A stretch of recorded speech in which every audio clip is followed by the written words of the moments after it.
Hey there guys, so I'm making this video to go over the simple basics of Stellaris because this game can be pretty hard to jump right into since there's a lot of things you gotta learn really quickly and a lot of things you have to understand to start learning more about the more in-depth features of the game. So I'm really making this video just in case any of the boys in the future want to start playing the game and need a simple understanding of how things work.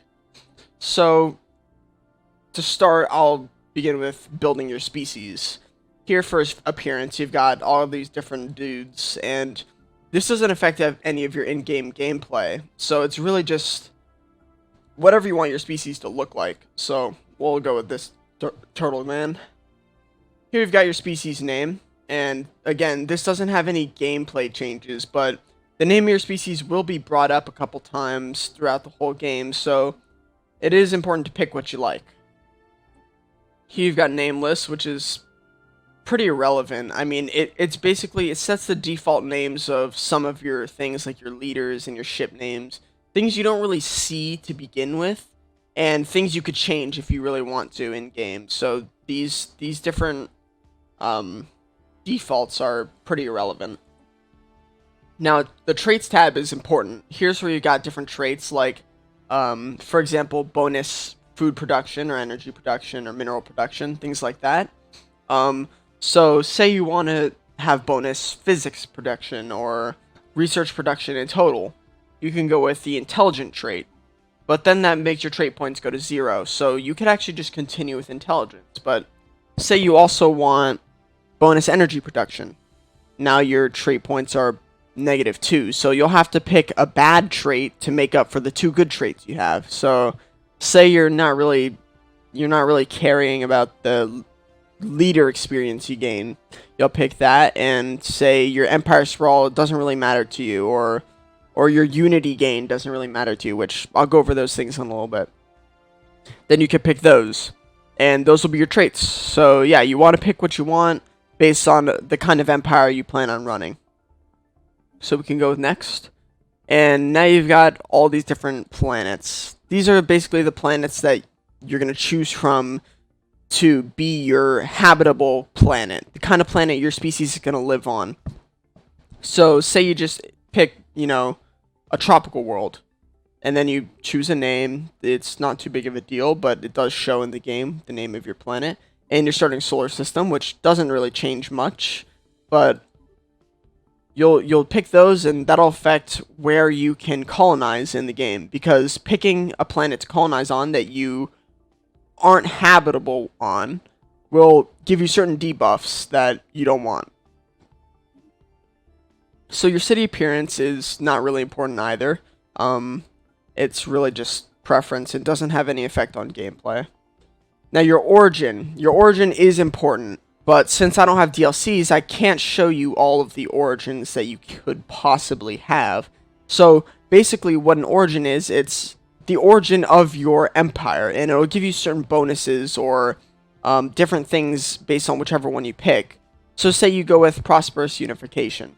You'll start the game with an additional 4 pops on a planet, and those pops can, they can work, they can produce minerals or energy or do other things for you.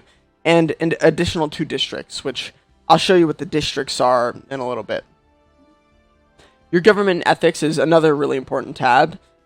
Here you'll choose different ethics based on what you want your empire to be like. So say you don't really plan on being friends with people. You might go with Fanatic Xenophobe, which limits your diplomatic abilities, but it gives you less influence costs on starbases, which starbases you build to expand your empire's borders, and population growth speed, which means your pops will grow faster on your planets and you can start producing more things at a faster rate. Maybe you want to go with Fanatic Xenophobe and use up 2 of your ethics points, or maybe you only want to go Xenophobe and use 1. Then you could pick more of these different categories, and that'll affect different things throughout the game. So say you go as Fanatic Xenophobe and Materialist for the research speed, and maybe if you plan on doing robots for the robot upkeep. So now you'll go over to your government type, and this will change your civics over here, and civics do all kinds of different things as well, which you'll just have to read through to kind of get an understanding of.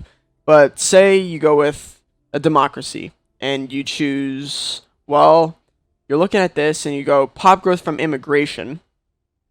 Well, that's not good, because you're not going to have immigration since you're a xenophobe. You don't want immigration, so you wouldn't pick that. But say you look over and you see minerals from miners, and you know you're going to specialize in mineral production, or you just want some bonus minerals to begin with, you could choose mining guilds, and that'll give you more minerals for every mining job you have. And since you can pick two, maybe you also want pop consumer goods upkeep reduced. Since you need consumer goods for your population, and you might not be planning on producing too much of those, you'll want to take this to help you out in the long run. So now you've got your empire name, which it's important because it's the name that everybody throughout the galaxy will see, but it doesn't have any gameplay effect. Here's your flag, ship appearance, and your ruler, which this is just your first ruler, and it doesn't really make a difference on the gameplay either. So essentially what's important to understand about this is that the most important tabs here are traits, origin, and government and ethics, because these have the biggest impact on how the game is going to play for you. So once that's all done, you can edit the game how you want it. For now, I'm not going to go in depth with any of these things, but we're just going to start our game, and I could show you the basics of all the different resources and things like that. So, in the top here, you have energy credits, minerals, and food. These, as well as consumer goods, alloys, and influence, are your main resources. Each one does their own thing. So, energy you'll need for things like ships, stations, starbases, buildings, districts, and leaders, which I'll explain what some of those things are in a bit. But your upkeep for all those things costs energy, and you can see how much energy it's using if you just hover over your energy credits and look at your consumed. The number next to that, with a plus, is the amount you're gaining per month. So this is how much will go into your reserves. You want to keep this number pretty high, but you also want to use enough energy for other things to make your empire, expand and progress. So it's not all about creating as much energy and minerals as you can. Minerals are used for job upkeep and other things like alloys. To create alloys, you need minerals. So you want to keep your mineral production up if you're trying to increase your alloy production. And you need alloys to build and upkeep ships. So say you want to build a standing fleet either for defense or to go on the attack. You're going to need a lot of alloys, which means you'll need a lot of reserves to build your ships. You'll need a lot of production to deal with the upkeep of the ships you build. And you'll need a lot of minerals because your alloy production is going to need to increase, which means you need more minerals. Your food is pretty self-explanatory. It's basically the amount of food you need to keep your population fed. So if this number goes below 0, then you'll start losing your food from your reserves, and if that number also hits 0, then you'll start to experience some serious problems. Your production will fall, and you'll need to get your food back up by creating different things on your planets, which I'll show in a bit. Your consumer goods is something your population also needs, and it's pretty much the same as food. If it hits 0, you'll start having problems with production, and your population will be unhappy, and they may revolt. Influence is what you need to create star bases, which increases the size of your borders, as well as some other things that are also important. So, influence you can gain through a couple different ways. You can rival other empires, or you can, once you get factions in your own empire, by meeting their needs, you can increase your influence production. Unity is what you need to unlock all these different trees here. And usually you want to start with a tree that's aimed towards the kind of empire you're looking for. So if you want to go to war early on, or at some point, supremacy might be the first one you start with. If you plan on expanding early on and being more civil with others, then you could go with expansion, and that'll give you certain bonuses like reduced influence costs for star bases, which means you can expand faster. And a bonus population for your new colonies, so you can have more people working sooner when you get new planets. So you might want to look through these and figure out what you want, but for me, I almost always start with expansion or discovery if I'm trying to rush science. Now, speaking of science, here is your research. This is your total amount of research that your empire is producing, and the more research you have, the faster it'll be to produce new technologies. So, if you go into your technologies tab over here, or if you just press one of these here in the top, that'll bring you to all the technology you can currently research. So to begin, you want to research technologies that give you bonus research. So here you see physics research from physics researchers is plus 20%. You want to take as many of these early on as you can because that'll make your overall research faster, and later on you can get more technologies quicker. Here you might want to start with population growth speed, because getting more population growth speed means you'll have more pops, which means you can produce more things. So that's always good. If you look at these other ones, they give you different things. It would be too much to explain what each technology does, so instead, to learn the game, you might just want to look at each one and kind of just try to figure out what it is. Here you can tell this is for your ships, so if you want to upgrade your ships and have them be more effective in combat, you might grab this technology, but as I said, you want to start with the ones that give you bonus research. So now, we'll move on to your strategic resources. Later in the game, your buildings on your planets will be able to be upgraded, and to get those upgrades, you'll need strategic resources, because those new upgrades will require an upkeep of a specific strategic resource, which it'll tell you what it is depending on the kind of building. Your empire sprawl is important, and it's also not. So there are two ways to play. You can play by keeping your empire sprawl, which right now ours is 34, below the administrative capacity, which is 50, and you won't suffer any kind of debuffs. Or you can go way above the empire sprawl, and you'll gain certain debuffs on technology and other things, which you can see by hovering over empire sprawl. But if your empire is really massive and it's creating a huge amount of technology, then it might be worth it to go over the empire sprawl, because what you're producing is worth more than what you're losing from a debuff. Your envoys can be sent to other empires, and that basically makes them more happy and allows you to do different things with them, like create research agreements or defensive pacts. Research agreements allow you to share researches between each other, and it makes it faster to research things that the other empire has already researched. Defensive pacts make it so that if somebody declares war on you, they're also declaring war on your defensive pact partner.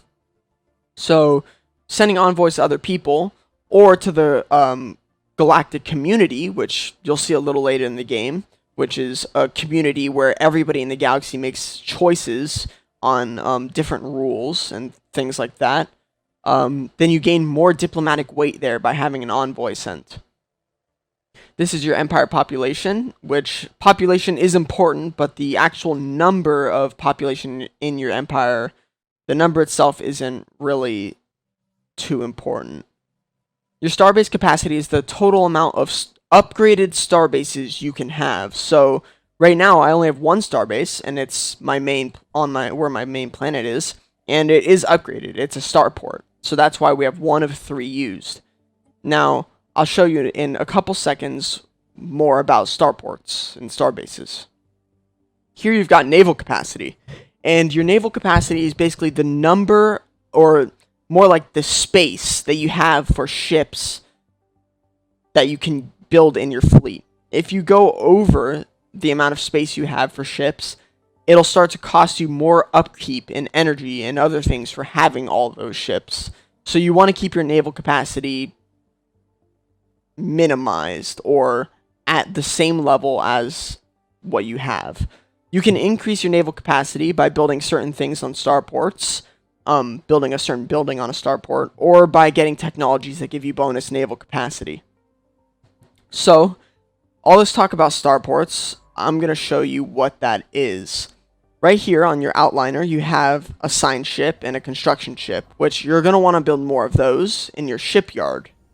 So here's your shipyard. You come down here, you got a shipyard, and you can build a construction ship, and in a little bit you can build a science ship too. But maybe we'll start with a science ship. So you're going to want to unpause the game. Okay, and you've got your science ship here. What you're going to do is you're going to take your science ship, you're going to press on it here, and then you're going to right click wherever in any of these other systems you want to. You should go to one that's adjacent to your empire and survey that system.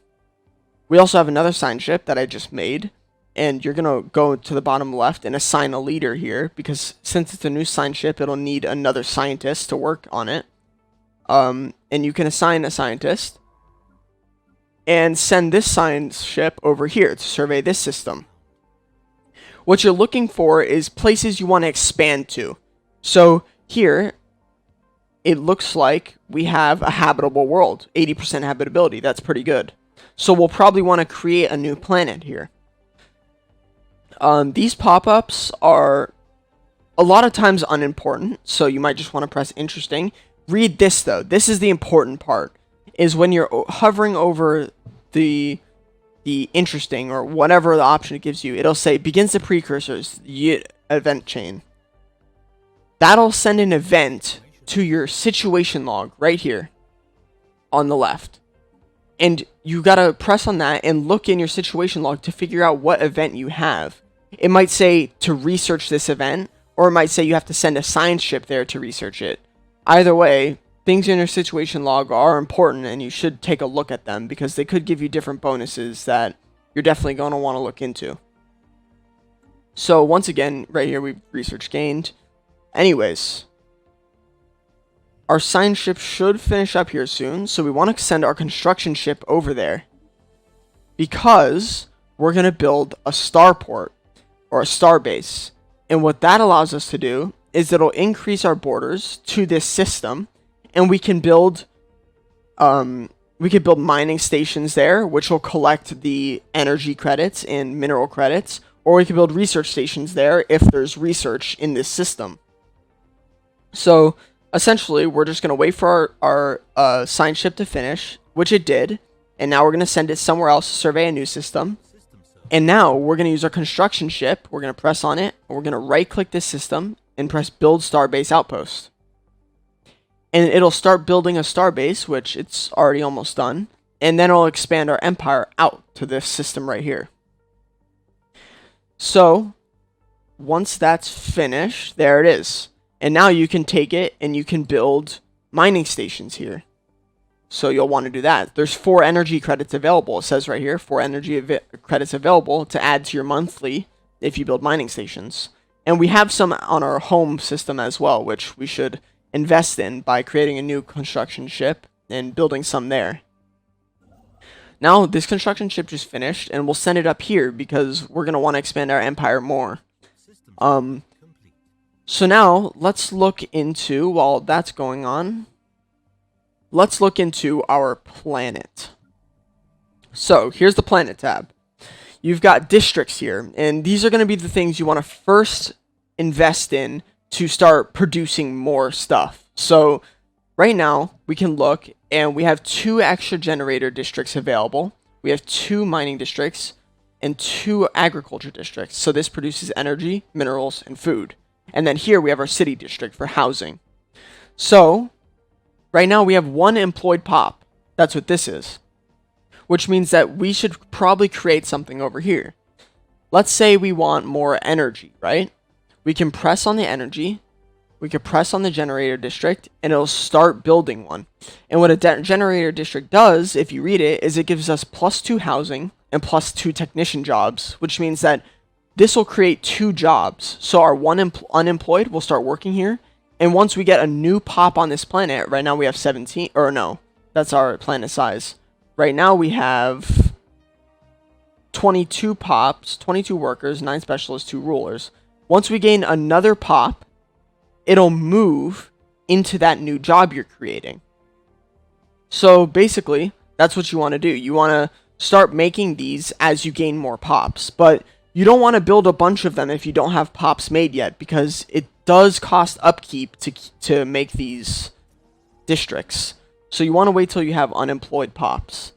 You also want to look at each of these things. This is your crime, this amount of crime on your planet. Your housing, we have 5 bonus housing, so we can get 5 more pops before we need any more housing. We have 8 amenities, which is, as long as you're positive with amenities, that's good. This is your number of available jobs, which will go up once we finish building this generator district. And this is your unemployed pops. All these things contribute to your stability, and your overall stability will increase or decrease your resource production, trade value, things like that. So right now, since our stability is 68%, which is really good, anything above 50% is good, we're gaining 10% bonus resources from pops. But say we had a lot of crime and not enough housing, or not enough amenities, this stability might go to 30%, and then you're going to start having issues because your resource output might then be negative 30% output or negative 20% output. So it's important to make sure all these things, all these requirements here are met. And that often has to do with buildings. So your buildings here are important. There's all kinds of different buildings. You have administrative offices, which increases your administrative capacity, so your empire sprawl. Your alloy foundries to create more alloys. Your this will create more unity. This one will create more consumer goods. So if you're going negative, you'll need that. This gives you bonus amenities and trade value, which trade value I won't explain right now because that's a whole nother thing. But here you have hollow theaters, which say your amenities are really low, say they're negative 5 or 10, you'll need to build a hollow theater, which gives you plus 20 amenities, so that'll help that. And all these other things, say your crime goes up, you'll need a precinct house. These buildings will be different for different empires you make, though, so you have to look at each one and see what it costs, because there's upkeep for each of these. There's research labs to give you more research. So yeah, that's all important.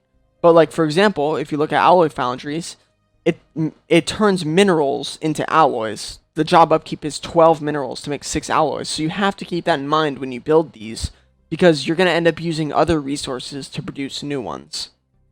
For buildings, you really only want to build these if you're having issues in these areas here, and if your districts are already maxed out, if you've bought all your districts, which later you can get more districts by clearing tile blockers to unlock these gray ones.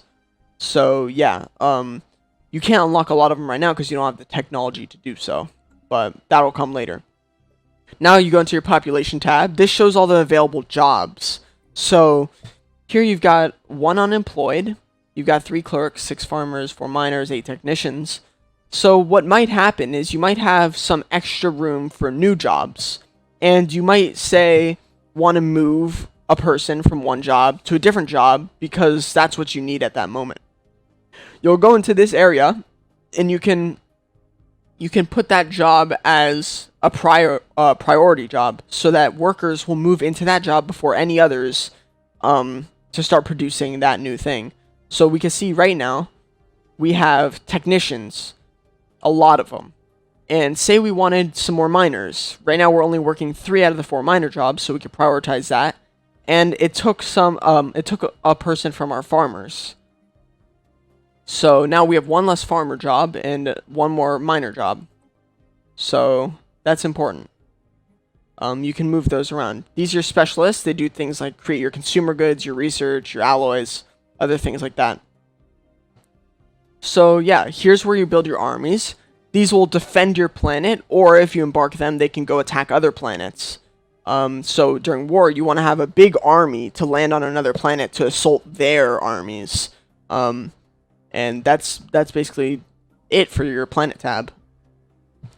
So now that I've gone through all that, here we go. We have a tradition available, so we can adopt a tradition. So, been through the outliner. Alright, so colonizing a planet. You're going to go to your shipyards, and you're going to go to colony ship and create one. And it'll start creating colony ship. If we look at this planet here, it's got an 18 planet size, which is pretty good, and the habitability is 80%, which is also pretty good. You definitely want to you definitely want to move into planets with 80% habitability. It shows the debuffs from not being 100%, but you're not going to get 100% habitability on any other planet except your first one. So 80% is definitely good. So yeah, we're going to send our colony ship that's building right now over there to colonize that planet, which takes a certain amount of time. It travels pretty quickly, but once it gets there to colonize, it'll take a certain amount of years to colonize your planet. So yeah, that's about all of the basics. You just remember to keep checking your situation log for different researches you can do. Make sure to keep up to date with your traditions here. And yeah, try to balance out all your resources and keep your science production up. In these new technologies, make sure you always have something being researched. And that's about it. Oh, another thing. Starports, starbases. So here we have a starbase. That's how we were able to expand our empire. In starbases, you have the ability to upgrade them. So you go to starbase and you can go to upgrade. Right now we have technology for a starport. But after that, we'll need new technology to upgrade to the next level. So basically, once this is upgraded, we can start building buildings on these different modules and building slots. And you'll have to look at each of those and see what each one does, because those can also be helpful. But be careful when you're upgrading your star bases, because like I said before, you only have a certain amount of star bases you can do right here, as you can see. So once this is upgraded, it'll be 2 out of 3. So yeah, now we have our colony ship. We'll send it over. We'll click into here and colonize the planet. And it'll start colonizing. So on the left here, you have a bunch of things which are important, but it would take a lot of time to go into each individual one. So just keep in mind the technology tab, the situation log, and maybe edicts, because you can look into these and see what each one does. It causes influence. Like this one makes your upgrade speed for starbases faster and gives you more starbase capacity, which is pretty good. So you might want to take that. Policies, you might have to change these at some point in the game, but for now, just leave them as they are. And yeah, that's about essentially the basics of Stellaris. So I hope you guys enjoyed. I hope this was helpful. If you have any questions, let me know. You can leave it down in the comments, or if you're one of the boys, you could just ask me in Discord. Anyways, yeah, thank you guys so much. Hope it was helpful. Oh, and look, we just found some new aliens. Another alien empire. Yeah, they're overwhelming in fleet, so we're definitely going to want to be friends with them. And they close borders. Yeah, they are not happy. Alrighty. Wish you guys the best.